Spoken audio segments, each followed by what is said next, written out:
Akcaf volunteer ഗ്രൂപ്പിന് community development അതോറിറ്റിയുടെ അംഗീകാരം ലഭിച്ചിരിക്കുന്നു. അക്കാഫ് അസോസിയേഷൻ എന്ന പേരിൽ കൂട്ടായ്മയായി CDAയുടെ ചട്ടക്കൂട്ടിൽ നിന്ന് പ്രവർത്തിക്കാനുള്ള അംഗീകാരമാണ് ഇപ്പോൾ നൽകിയിട്ടുള്ളത്. CDA അംഗീകരിച്ച ഭരണഘടനാ പ്രകാരം ഭരണസമിതിക്ക് 2 വർഷം കാലാവധിയാണ് നൽകിയിട്ടുള്ളത്.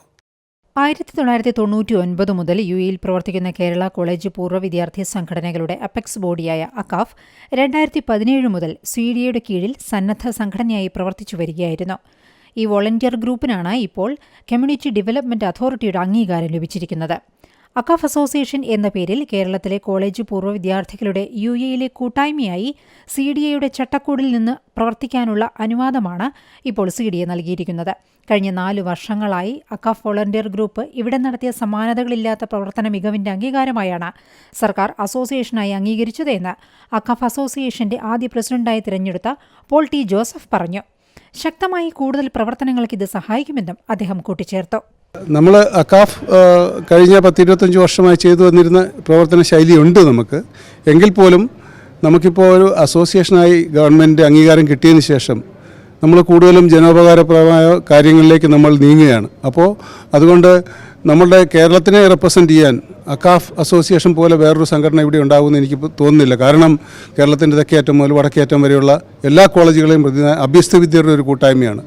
അപ്പം ഗവൺമെൻറ് തലത്തിലാണെങ്കിലും അവിടെ അവരുടെ ആ ഒരു രീതിയിൽ അവരെ അപ്രോച്ച് ചെയ്ത് അതിൽ അവർക്ക് നമുക്ക് അനുകൂലമായ തീരുമാനം എടുക്കാൻ പറ്റുന്ന വളരെ പ്രശസ്തരായ ആൾക്കാർ നമ്മുടെ കൂടെയുണ്ട്. അത് തന്നെ നമുക്കൊരു ശക്തിയാണ്. ഇനി നമുക്ക് നമ്മുടെ ഈ നാടിനെ ഇവിടുത്തെ പ്രവാസികളെ റെപ്രസെൻറ്റ് ചെയ്ത് ആധികാരികമായിട്ട് എന്ത് കാര്യങ്ങളും ഗവൺമെൻറ്റിൽ റെപ്രസെൻറ്റ് ചെയ്യാൻ പറ്റും. ഇന്നിപ്പം പ്രവാസികൾ ഏറ്റവും കൂടുതൽ അനുഭവിച്ചുകൊണ്ടിരിക്കുന്ന ഒരു വേദന എന്ന് പറയുന്നത് നമ്മുടെ ഫ്ലൈറ്റ് ടിക്കറ്റിൻ്റെ കാര്യമാണ്. ഇവിടെയുള്ള പാവപ്പെട്ട മനുഷ്യർക്ക് നാടിനെപ്പറ്റി പോലും ചിന്തിക്കാൻ പറ്റാത്തൊരവസ്ഥയിലാണ് ഇപ്പോൾ ഉള്ളത്.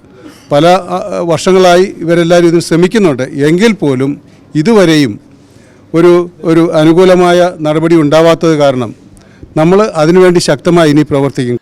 അക്കാഫ് നടത്തിയ പ്രവർത്തനങ്ങളുടെ അടിസ്ഥാനത്തിലാണ് കമ്മ്യൂണിറ്റി ഡെവലപ്മെന്റ് അതോറിറ്റിയുടെ അംഗീകാരം ലഭിച്ചതെന്ന് അക്കാഫ് അസോസിയേഷന്റെ ഡയറക്ടർ ബോർഡ് മെമ്പറായ ഖാലിദ് നവാബ്ദാദ് കോട പറഞ്ഞു. نشكر جمعية عكاف على تأسيس هذه الجمعية وإن شاء الله نكون ضمن الناس مبادر الخير للمجتمع الإماراتي والجالية الهندية بإذن الله. الله يعطيكم الصحة والعافية. അക്കാഫ് അസോസിയേഷൻ വൈസ് പ്രസിഡന്റായി വെങ്കിട് മോഹനും സെക്രട്ടറിയായി ദീപു ASും ട്രഷററായി നൌഷാദ് മുഹമ്മദും ഡയറക്ടർ ബോർഡ് മെമ്പറായി ഷഹീൻ ദാഹി ഷാംബി ജഹിയൽ ബലൂഷി, മുഹമ്മദ് റഫീഖ് പട്ടേൽ, ഷൈൻ ചന്ദ്രസേനൻ, മച്ചിങ്ങൽ രാധാകൃഷ്ണൻ, സനു മാത്യു എന്നിവരെ അടുത്ത വർഷത്തെ ഭരണ സമിതി അംഗങ്ങളായും തിരഞ്ഞെടുത്തു. UBL news, Dubai.